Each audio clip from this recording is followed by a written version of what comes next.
Assalamualaikum warahmatullahi wabarakatuh. Bertemu lagi dengan RN Sunarsih. Saya saat ini akan membicarakan tentang pemuda.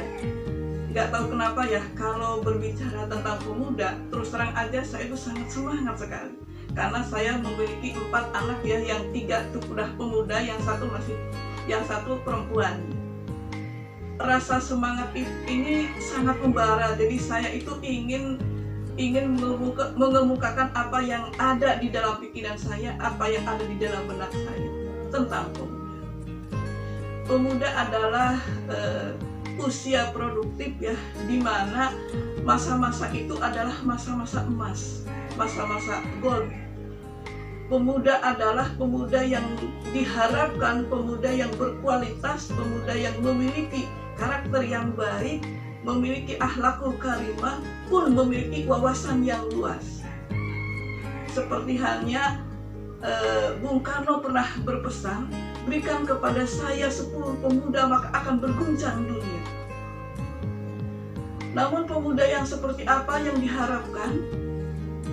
Tentunya pemuda yang diharapkan adalah pemuda yang berintegritas, pemuda yang produktivitasnya tinggi, kemudian pemuda yang memiliki komitmen terhadap agama, pemuda yang benar-benar tidak mensia-siakan masa emasnya.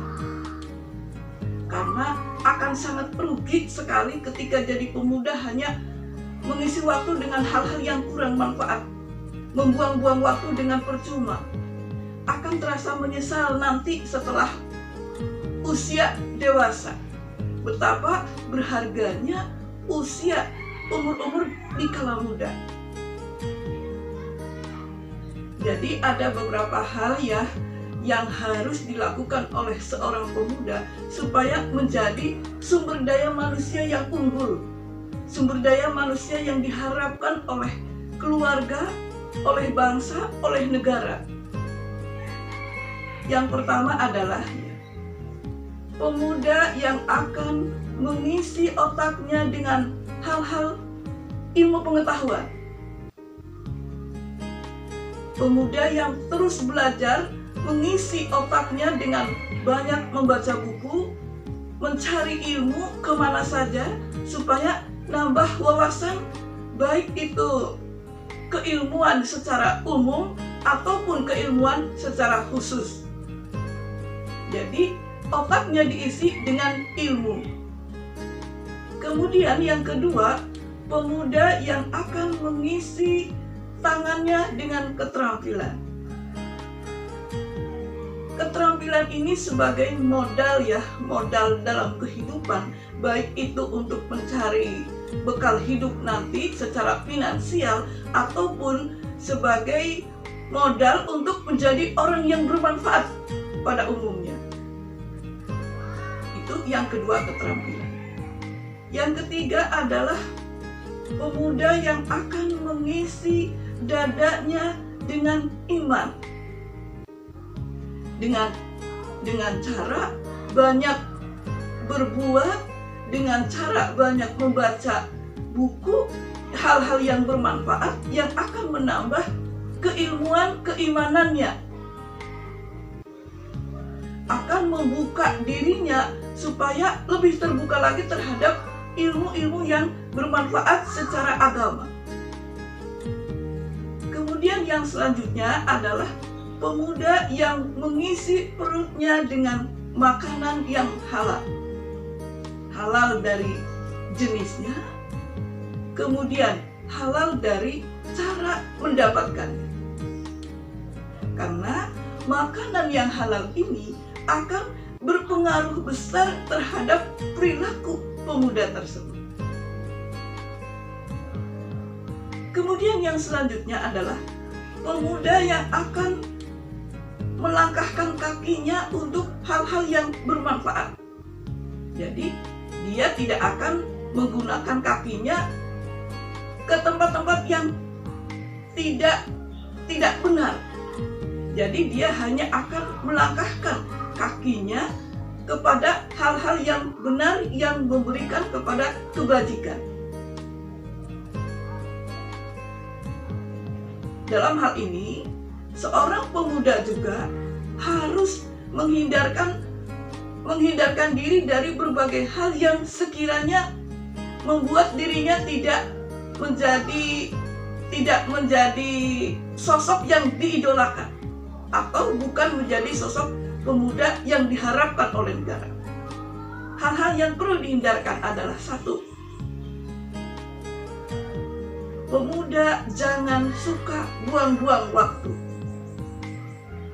Rugi sekali kalau misalkan waktu hanya dikerjakan untuk mengerjakan hal-hal yang kurang manfaat. Misalnya banyak bermain gadget, dari pagi, siang, sore bermain gadget saja. Jadi tidak ada hal-hal yang urgen yang dilakukan oleh pemuda, sehingga habislah waktunya untuk menggunakan gadget. Hilanglah waktunya untuk yang bermanfaat. Kemudian yang kedua, hindarkan berteman dengan teman-teman yang toksik.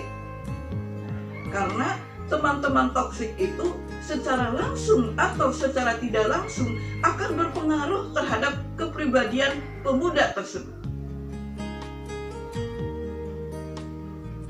Kemudian yang selanjutnya hindarkan pemuda dari sifat yang malas.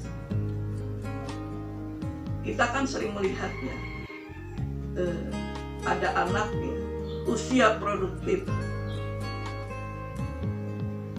bangunnya siang, jam 11, jam 12, bangun tidur kemudian dia bermain gadget sampai sore.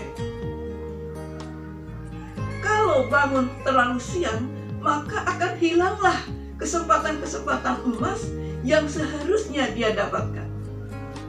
Karena barang siapa mengisi waktunya dengan hal-hal yang bermanfaat, maka dirinya pun akan bermanfaat bagi sesama. Kadang kita juga lihat kalau kita misalkan bepergian itu ada sekelompok pemuda yang ngobrol ngalor ngidul. Itu sebenarnya membuang-buang waktu. Lebih baik digunakan untuk hal-hal yang bermanfaat daripada hanya sekedar nongkrong-nongkrong saja.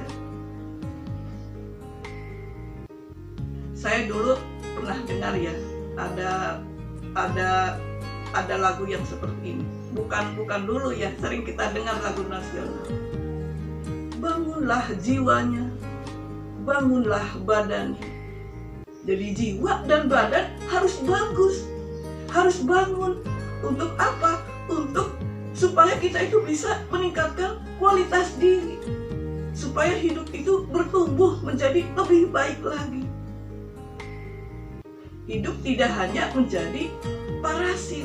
Nah, yang selanjutnya adalah tanamkan dalam diri pemuda bahwa saya tidak ingin menggantungkan hidup selamanya kepada orang tua. Karena hidup yang menggantungkan diri kepada orang tua itu sama dengan parasit. Artinya dia tidak mau berkembang, tidak mau menjadikan dirinya itu kuat secara pemikiran, kuat secara finansial. Tanamkan dalam diri bahwa malu kalau harus menjadi parasit.